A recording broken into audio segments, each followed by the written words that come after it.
Živijo. Zdaj bom razložil razliko med iskrenostjo in samoiskrenostjo. Recimo, da vidim eno punco in ta punca mi je všeč in v sebi začutim občutek ljubezni do nje. In potem hočem biti do nje iskren in grem do nje in mi rečem: joj, ti si pa tako grozno lepa, rad te imam, ljubim te, želim, da sva par, bodi z mano.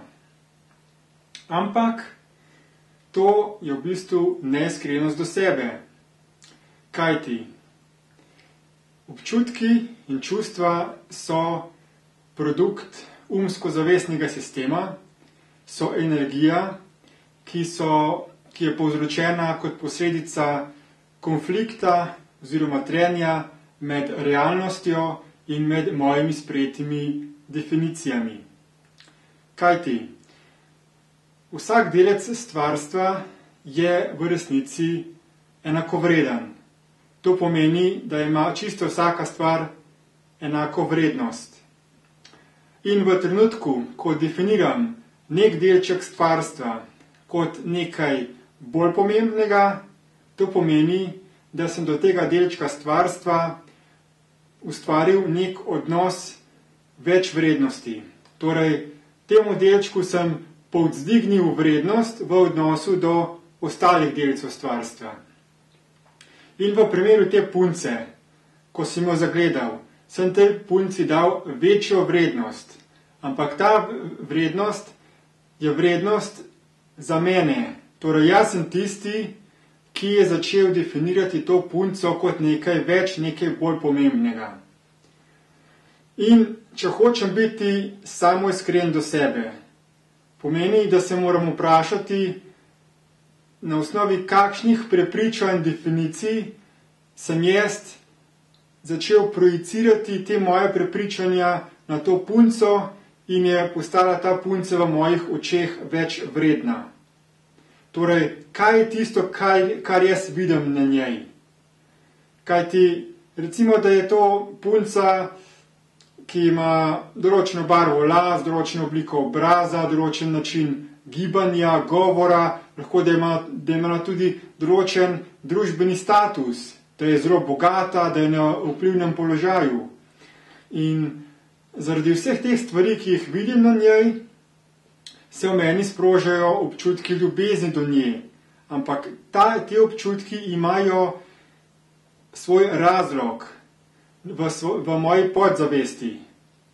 Torej, lahko da sem definiral, da lepe ženske so take, ki imajo dolge blond lase, zaradi tega, ker sem v toku odraščanja videl veliko revij, v katerih so bile ženske z dolgimi blond lasmi in zraven pisalo, da ta ženska je pa lepa.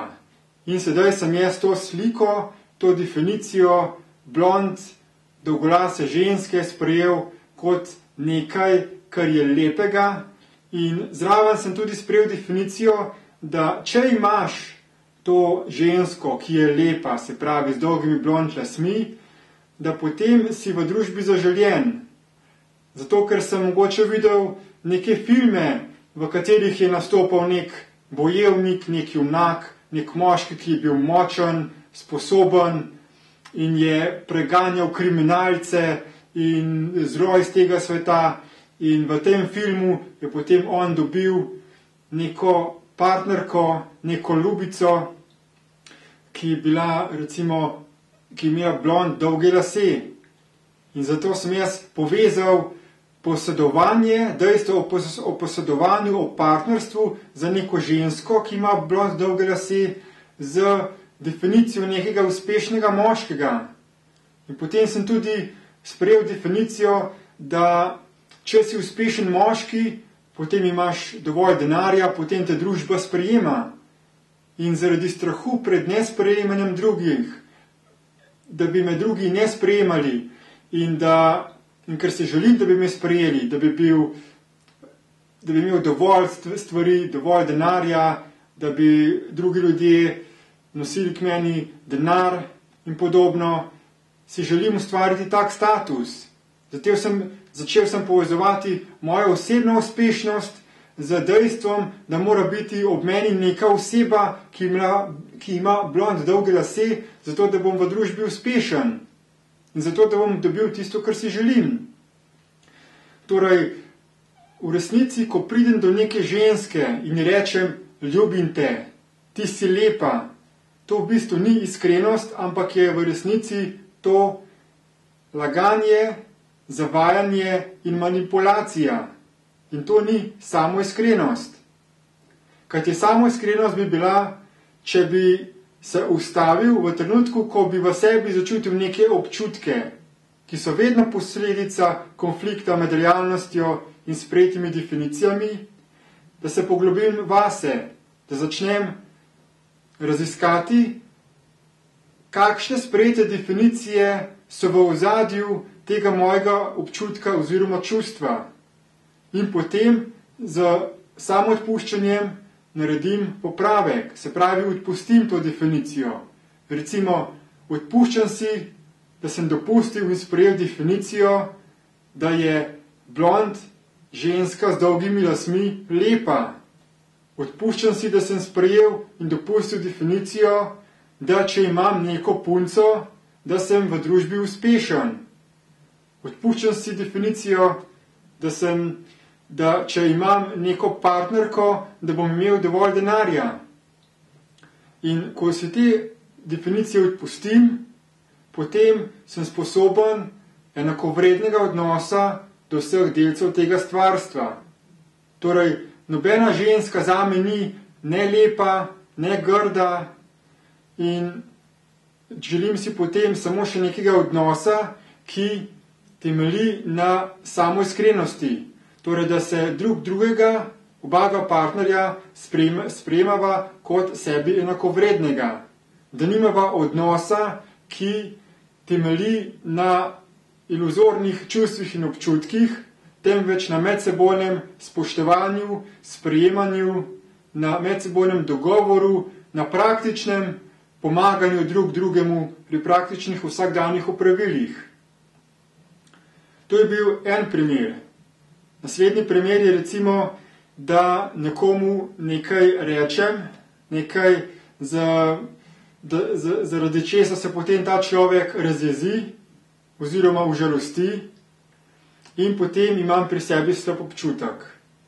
In si mislim, da sedaj sem se temu človeku zameril in mi mora odpustiti, zato da se bo ta jeza njegova razpustila, da se bom jaz boljše počutil. In sedaj grem do njega in ga prosim odpuščanja in mu rečem, prosim odpusti mi. In potem mi ta človek odpusti in imam dober občutek, da mi je odpustil. Ampak to je spet samo iskrenost in ni samo iskrenost. Kajti, ko sem nekomu nekaj rekel in če se je on užalostil, da ima neke občutke jeze, zamere, potem je to njegova odgovornost. Moje besede nimajo ničesar skupnega z tem, kako drugi čustveno reagirajo, ko čutijo oziroma slišijo moje besede. To je njihova osebna odgovornost. Kajti v komunikaciji z drugimi je pomembno delovati iz notranje oziroma čustvene stabilnosti, da poslušaš besede in da se zavedaš, da so to samo mnenja drugih oseb. V trenutku, ko sprejmeš mnenja drugih oseb kot neko resnico in te potem prizadanejo, to pomeni, da se da v tem njihovim besedam moč. Moč, da tebe prizadanejo. Oziroma si začel definirati tega človeka, ki ti je nekaj rekel, kot nekaj manj vrednega. Si mu znižal vrednost v odnosu do drugih delov tega stvarstva. In ker si mu znižal vrednost, si do njega ustvaril nek konfliktni polarni odnos, ki ti je povzročil v tebi neke negativne, slabe občutke v zvezi z njim. Zato, če nekomu, ki ti je zameril, prosiš odpuščanja, s tem nisi naredil nekaj iz točke samoiskrenosti, ampak je to spet manipulacija. Zakaj? Zato, ker če sem jaz nekaj rekel nekomu in vidim potem kasneje, da sem mu rekel iz točke iz nekega zlobnega mnenja, zato ker sem ga želel prizadeti, potem je moja osebna odgovornost, da se popravim. Tudi za nazaj ne morem več spremeniti tistega, kar sem naredil. Kar lahko naredim je samo to, da spet pobrskam po svoji podzavesti in se vprašam, zakaj sem temu človeku to rekel, zakaj sem ga želel prizadeti, zakaj sem uporabil take besede.